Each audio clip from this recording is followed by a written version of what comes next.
오늘 저희들에게 주시는 하나님 말씀 함께 보겠습니다. 고린도전서 15장 31절의 말씀입니다.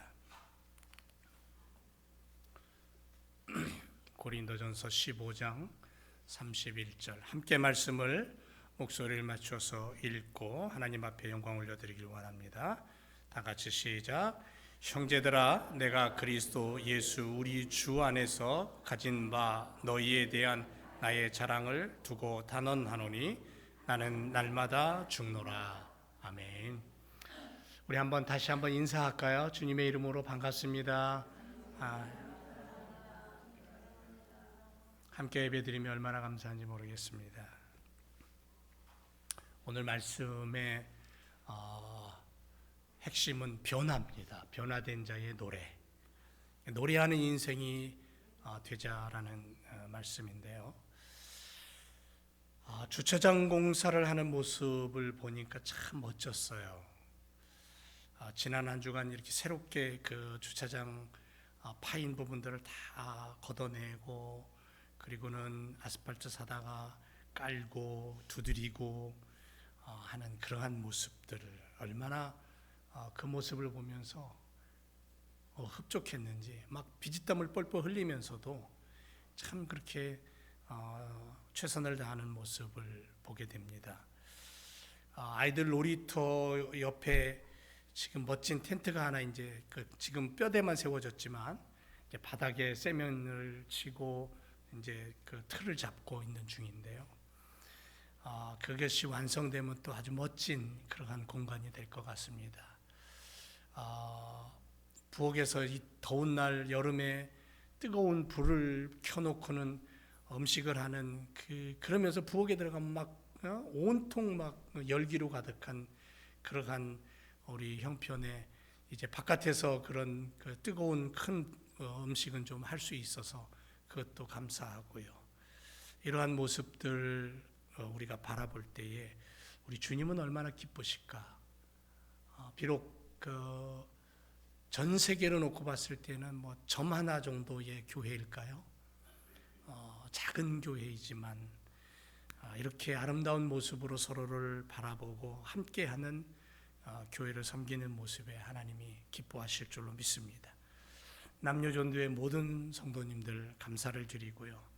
이렇게 다듬어져서 세워지는 교회를 바라보면서 행복감을 느끼고, 이것이 주님을 섬기는, 교회를 섬기는 마음이구나, 모습이구나 하는 것을 느끼게 되는 그러한 아주 복된 그러한 교회로 우리가 더욱더 달려가기를 주님의 이름으로 부탁을 드립니다.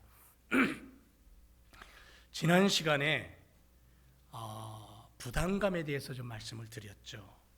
주님께서 주신 영혼 구원, 복음 전파의 사명이라는 그 큰 부담감을 안고 주님보다도 더 큰 일을 감당하기 위해서 성령 받고 하나님 나라 건설, 수많은 영혼들을 거두어드리겠다는 추수의 일꾼으로, 그런 마음과 그런 다짐으로 한 주간 달려오신 줄로 믿습니다. 아멘? 그렇게 아닌가요? 다 잊어버리셨나? 어떤 분이 그러시더라고요. 예배당 문 탁 열고 나가면서 쾅소리 나는 순간 그날 설교 다 잊어버렸다, 다 까먹었다, 이런 얘기도 하시던데 오늘은 변화에 대한 이야기를 하려고 합니다. 변화가 얼마나 소중한가. 날마다 변화된 주님의 일꾼으로 노래한다면 그 인생길은 얼마나 즐겁고 얼마나 감사할까. 변화를 추구하고 변화된 사람들은 그 변화의 놀라운 축복과 은혜를 노래하며 사는 인생이 되는 거예요. 그렇게 살아가요. 그러면서 그렇게 살아가는 인생은 세상을 놀래킨다는 거죠. 세상 사람들이 깜짝깜짝 놀랄 일들을 해내는 거예요. 그렇게 세상을 놀래킨 사람들을 보면 스가랴서의 말씀을 너무 좋아했던 한 사람이 있었습니다. 스가랴 3장 2절 이하에 보면 여호와께서 사탄에게 이르시되 사탄아, 여호와께서 너를 책망한다. 예루살렘을 택한 여호와께서 너를 책망한다. 왜냐하면 불에서 꺼낸 그슬린 나무가 하나 있다. 그런데 나는 그를 사랑한다. 그게 이름이 여호수아예요. 근데 그 여호수아가 입고 있는 옷을 보니까 더러운 옷을 입고 있어요. 천사 앞에 서 있어요. 하나님께서 자기 앞에 선자에게 명령합니다. 야, 너 가서 저의 더러운 옷을 벗기고 저에게 있는 죄악을 제하여 버리고 나의 아름다운 옷을 입혀주어라. 그렇게 말씀하시는 장면이 바로 이 스가랴서 3장에 나와요. 이 말씀을 읽으면서 가슴이 막 뜨거워집니다. 이 말씀을 의지하고 살았던 한 인생의 사람이 있습니다. 6살 때 집에 불이 났어요. 그런데 기적적으로 그 불 속에서 구조가 됩니다. 그리고 그 사건으로 인하여 하나님의 은혜를 붙잡아요. 그리고 후에 목사가 됩니다. 그리고 목사가 돼서 그가 외친 그의 꿈과 소망과 그의 메시지는 뭐였냐면 온 세계는 나의 교구다. 그러고 외쳐요. 불에서 꺼내진 존재, 불에 그을린 나무 같은 존재지만 하나님께서 그 그슬린 나무에서도 꽃이 피고 열매 맺음을 알았기에, 확신했기에 그 믿음을 가지고 살았던 거죠. 1735년 미국 조지아주 선교사로 사역하다가 실패합니다. 약 2년 정도의 사역을 하다가 실패하고 실망한 마음으로 고향으로 돌아가, 영국으로 돌아가고. 근데 돌아가는 그 배에서 풍랑을 만납니다. 막 배가 뒤집힐 것 같고 막 위기에 처합니다. 두려운 마음과 공포 속에서 막 어찌할 줄을 모르고 있는데 한쪽에서 갑자기 찬송 소리가 들립니다. 다가가 보니까는 그 당시에 믿음을 가졌던 모라비안 교도들이 모여서 밝은 얼굴로 찬송을 하고 예배를 드리고 있습니다. 깜짝 놀랍니다. 시편을 찬송하고 있는 그들에게 묻습니다. 당신들은 두렵지 않습니까? 그때 그들이 말합니다. 두렵기는요? 아니요, 오히려 우리는 하나님께 감사합니다. 이 사건으로 마음에 이 사람은 큰 충격을 받습니다. 1738년 5월 24일 저녁 8시 45분 올더스게이트라는 거리에서 거리 집회가 있었습니다. 수요일 예배가 있었습니다. 그때에 한 사람이 나와서 신학 공부를 하고 대단한 학식을 가진 사람이 나와서 목사 안수를 받은 사람이 나와서 말을 하는 게 아니고 일반 성도가 나와서 로마서 주석 8장 16절에 주석을 풀이하여 읽고 있습니다. 근데 그가 읽는 그 소리에 가슴이 뜨거워집니다. 성령이 체험을 합니다. 강력한 믿음이 생깁니다. 그리고는 새로운 마음으로 하나님 앞에 엎드려 새로운 믿음을 가지고 그는 진정한 하나님의 나라를 선포하기 시작합니다. 18세기 그 주변에 암울한 시대에, 암울한 나라들, 혼탁한 시대에 그는 18세기 영국을 복음주의적인 부흥운동을 일으켰던 그러한 사람이 됩니다. 영국을 피 없는 혁명으로 뒤집어 놨던 놀라운 사람, 감리교를 창시한 사람, 요한 웨슬레 목사입니다. 한 사람의 변화가, 한 사람이 성령 받고 그 한 사람이 하나님의 말씀 앞에 순종할 때에 한 시대가 바뀌고 한 나라의 역사가 바뀌죠. 여러분, 변화한 사람의 그 역사 속에 한 사람을 꼽는다면 저는 주저앉고 사도 바울을 얘기하고요. 변화의 사람 하면 사도 바울 이렇게 얘기할 수 있습니다. 다메섹 언덕에서 예수 믿는 사람을 잡아 옥에 가두고 죽이기로 결심하고 달려가던 그가 그 다메섹 언덕에서 해보다 더 강한 빛을 받고 말에서 떨어지고 주님을 만납니다. 그리고는 주님이 말씀합니다. 모든 족속을 구원하기 위해서 택한 나의 그릇이라고.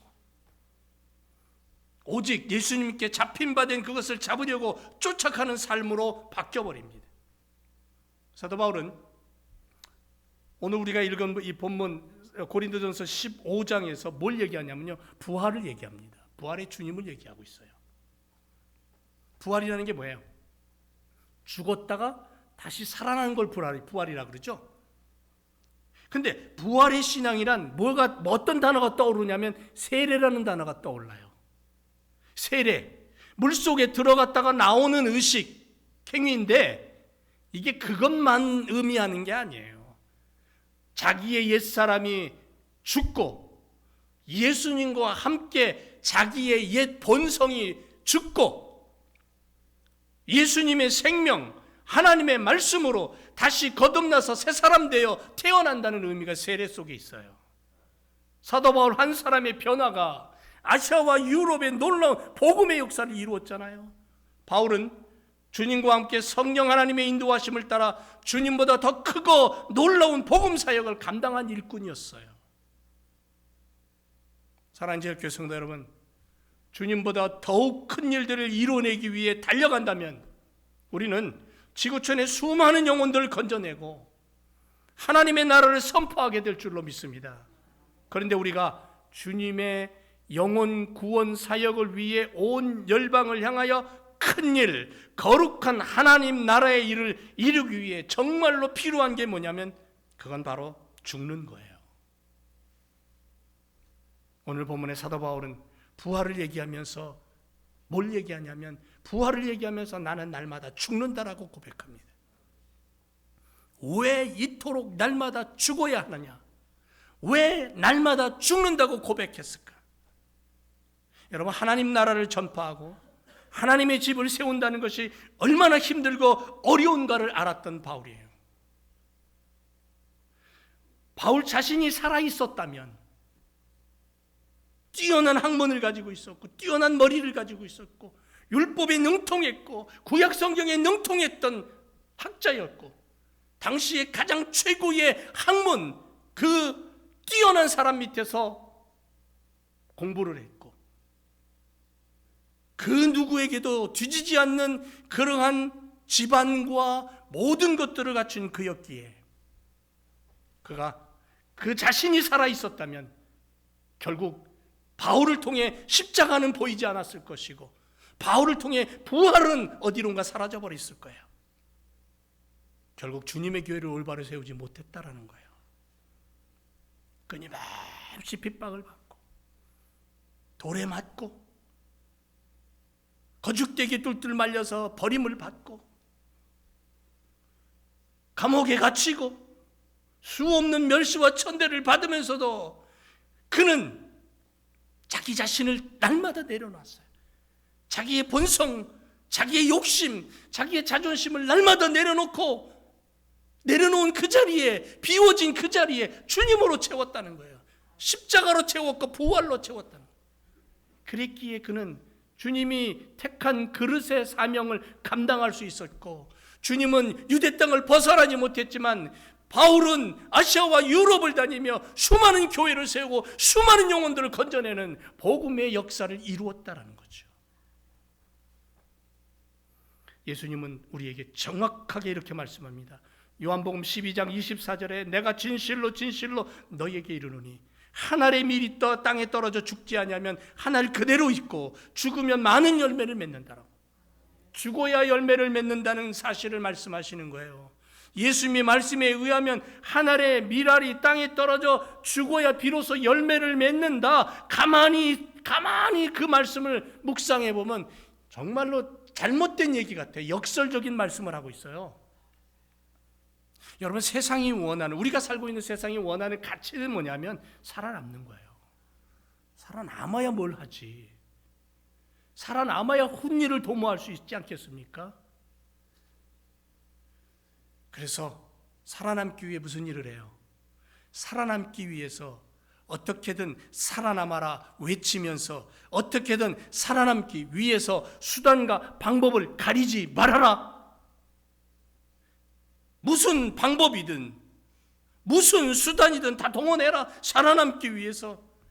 그러다 보니까 어떻게 됩니까? 더러운 짓을 합니다. 추하고 악함도 손을 잡습니다. 죄악도 내 안에 받아들이게 됩니다. 그런데 성경은 그와는 정반대입니다. 성경은 뭐라고 얘기합니까? 죽으라고 얘기합니다. 살아남으려 하지 말고 죽으라고 말씀하고 있습니다. 주님은 십자가에서 죽으셨어요. 주님도 당신의 능력을 가지고 살아남을 수 있었어요. 어둠의 세력을 단 한순간에 파괴할 수 있는 능력과 권능을 가지신 하나님이셨어요. 그런데 그분은 그렇게 하지 않았어요. 살아남기 위해서 그분은 죽으셨어요. 여러분, 예수님의 죽음의 과정을 보세요. 너무도 끔찍합니다. 그럼에도 불구하고 죽으셨어요. 누군가의 강요에 의해서? 아니에요. 군중들의 소용돌이 속에서? 아니에요. 우연히 떠밀려서? 그것도 아니죠. 예수님은 자원하여 스스로 그 길을 가셨고 죽으셨어요. 그리고 죽으심의 결과는 뭐예요? 온 인류의 죄를 단번에 해결하시는, 모든 죄를 단번에 해결하시는 그러한 속죄의 주인이 되셨어요. 죽음 속에 갇혀 계시지 않았고 무덤 문을 열고 부활하셨어요. 예수님의 삶을 보면 변화예요. 한마디로 얘기하면 요한복음 12장 25절에 자기의 생명을 사랑하는 자는 잃어버릴 것이고 이 세상에서 자기 생명을 미워하는 자는 영생하도록 보존되리라고 말씀하고 있어요. 나를 내려놓으라는 거예요. 내 자존심, 나의 성격, 나의 실력, 나의 소유, 모든 것들을 내려놓고 주님을 받아들이고 주님을 영접하고 그 주님으로 나를 채울 때에 나로 말미암아 하나님 나라가 펼쳐지고 나로 말미암아 그리스도가 증거되는 거죠. 세상과는 너무도 다른 메시지, 그것을 우리에게 주시면서 우리로 하여금 더 큰 일을 감당해내기를 기대하시는 주님을 발견해야 된다는 거죠. 우리가 주님보다 더 위대한 일, 더 큰 일, 이 세상에 더 넓은 일을 감당해내기 위해서 필요한 건 뭐냐면 내 안에 주님을 담아야 된다는 거예요. 나를 담아서는 안 된다는 거죠. 이게 성경이 우리에게 요구하는 아주 무거운 부담감입니다. 그런데 이것을 이겨낼 때에 놀라운 일들이 펼쳐지죠. 여러분, 나니아 연대기로 유명한 C.S. 루이스 아시죠? 순전한 기독교란 책을 썼는데 그 책에 이런 얘기를 합니다. 여러분 자신이 살아있는 집이라고 상상해 보십시오. 그런데 그 집에 하나님이 오셨습니다. 그 집을 다시 지으려고 하십니다. 처음에는 그분이 하는 일이 이해가 됐어요. 하수구를 고치고 지붕이 새는 곳을 새로 이렇게 갈아서 막고 이런 일들을 하셨어요. 이런 일들은 늘 필요한 일들이니까요. 놀랄 일이 아니잖아요. 그런데 얼마 안 가서 갑자기 그분은 집을 마구 때려 부수기 시작하는 거예요. 지독하게 아플 뿐 아니라 도무지 이해가 되지 않는 거예요. 도대체 하나님 무슨 일을 하고 계시는 겁니까? 하나님은 나의 생각과 다르게 뭔가를 하고 계시는 거예요. 한쪽에 벽을 세우고 저기에는 바닥을 깔고 탑을 올리고 마당을 만드시고 보기 좋은 작은 아담한 그림 같은 오두막집을 짓는 줄 알았는데 그게 아니에요. 하나님은 궁전을 짓고 계시는 거였어요. 그리고 그 궁전에 당신이 오셔서 살기를 원하시는 거예요. 이게 C.S. 루이스가 순전한 기독교라는 책 안에서 우리의 모습을 바라보면서 하나님의 마음을 이야기하는 거예요. 그 책 마지막 부분에서 이렇게 얘기합니다. 새 사람이 되는 일은 단순한 개선이 아니고 변형이 아니다라는 거죠. 새 사람 된다는 것은 자신을 잃어버린다는 의미지만 그리스도를 품는다는 거예요. 그리고 그리스도를 품을 때 진정한 자아를 발견하게 된다고 얘기합니다. 나를 포기하고 나를 내려놓고 내가 그렇게도 소중하게 여기는 나의 생명을 내려놓을 때에, 그리고 내가 죽음을 받아들일 때에 진정한 생명이 나 안에서 꿈틀거리고 진정한 하나님의 나라가 펼쳐진다는 거죠. 중요한 것은 변화의 본질 그 자체이지 변화가 어느 때에 어떻게 일어나느냐에 어떤 느낌을 얘기하는 게 아니에요. 정말로 중요한 것은 자신의 노력을 의지하던 상태에서 완전히 돌아서서 나를 내려놓고 모든 것을 하나님께 맡기는 상태로 변화를 추구할 때에 진정한 의미의 변화가 일어난다는 거예요. 복음의 사람들은, 성경의 사람들은, 예수 그리스도의 사람들, 기독교인들, 성도들, 변화라는 단어를 늘 조심스럽게 가슴에 담고 묵상하며 살아야 됩니다. 새 사람으로 되어 살아야 된다라는 그 부담감을 늘 주님 앞에 올려드리며 살아야 된다는 거죠. 여러분, 고로새 3장 9절에 너희가 서로 거짓말을 말라. 옛사람과 그 행위를 벗어버리라. 옛사람과 그 행위를 벗어버려라. 새 사람을 입어라. 이는 자기를 창조하신 자의 형상을 쫓아 지식에까지 새롭게 하심을 받은 자가 되었다라고 말씀합니다. 내가 날마다 살아있다면 그것은 주님이 내 안에서 오늘도 죽으신다는 생각을 해야 되는 거죠. 너무도 강한 자존심과 너무도 많은 세상적 지식과 명예를 달고 살았지만 주님을 만나고 주님의 주신 복음의 일꾼으로 달려가면서 이러한 세상적인 것들로 인하여 주님이 보이지 않는 삶은 원치 않는다는 거죠. 여러분, 나를 통해서 주님이 드러나야 돼요. 크든 작든. 사도 바울은 날마다 매 순간마다 그런 고백을 합니다. 저들이 나를 보면서 십자가의 주님을 봐야지, 저들이 나를 보면서 능력 있고 실력 있는 바울을 보기를 원치 않는다는 거죠. 여러분, 적어도 21세기 사는 우리들, 혼탁한 시대에 온 세상이 어지러워지는 이 시대에 적어도 사도 바울같이 흉내라도 내보자 이거예요. 믿음의 흉내라도 내보자는 거예요. 날마다 내려놓는 연습을 하고 날마다 죽는 연습을 하고, 아무개가 나를 보면서 당신은 참 대단합니다. 당신 안에서 성경이 보입니다. 이런 말을 평생에 한 번만 들어봤으면 좋겠어요. 제가 아는 어떤 선배 목사님이 신학교 시절에 이런 경험을 얘기해요.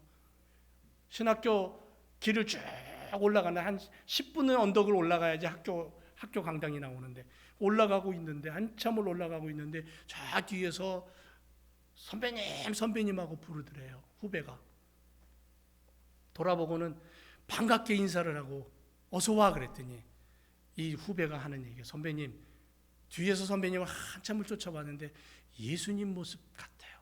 그러더래요. 그 말 한마디가 너무너무 기분이 좋더래요. 평생 그 말 한마디 잊어버리지 못하더래요. 여러분, 제가 이 교회에서 사역을 마치고 은퇴를 하고 어디에 있든지 늘 마음속에 내가 사역했던 그 교회, 그 성도들 아무개 떠올리면서 누구를 만났을 때 그 아무개에게 이런 사람이 있었어, 이런 교회에서 내가 사역을 했어, 이런 하나님의 역사가 그 교회에 있었어 자랑할 수 있다면 얼마나 뿌듯할까요? 얼마나 감사할까요? 그런데 그 소리를 듣는 주님은 더 기쁘신 거예요. 여러분, 우리가 그런 믿음으로 살아가자고요.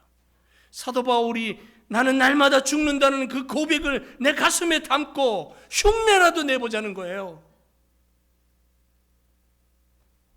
고로새 2장 12절에 너희가 세례로 그리스도와 함께 장사한 바 되고 또 죽은 자들 가운데서 그를 일으키신 하나님의 역사를 믿음으로 말미암아 그 안에서 함께 일으키심을 받았다 그랬어요.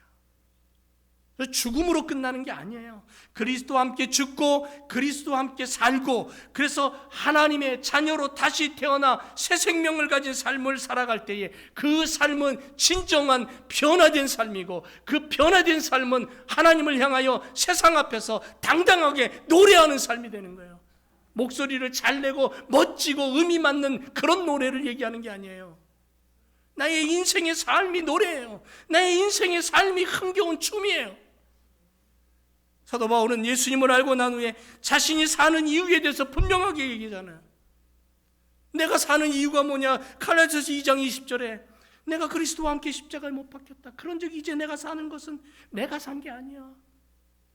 오직 내 안에 그리스도께서 살아계셔. 그래서 내가 이제 육체 가운데 살고 있지만 내가 사는 이유는 나를 사랑하사 나를 위하여 자기 몸을 버리신 하나님의 아들을, 그분을 믿는 그 믿음 안에서 내가 사는 거야. 그렇게 고백하잖아요. 이게 삶의 이유예요. 다른 이유가 뭐가 필요합니까? 사랑하는 지역 교성들 여러분, 우리는 어떤 목표와 어떤 가치를 추구하며 살아갑니까? 변화된 새로운 피조물로 내 안에 나를 내려놓고 주님을 담고, 내 안에 십자가의 주님, 부활의 주님으로 내가 아닌 주님이 드러날 수 있는 믿음의 삶.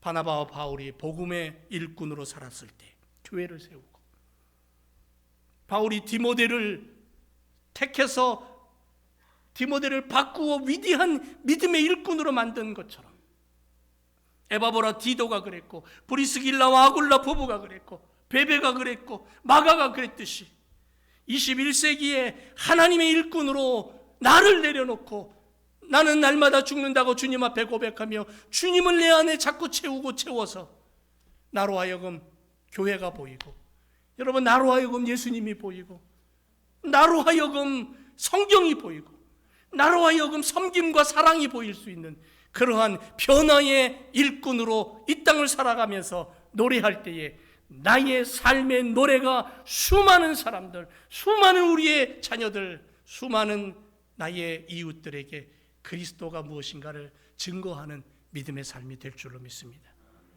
기도하겠습니다.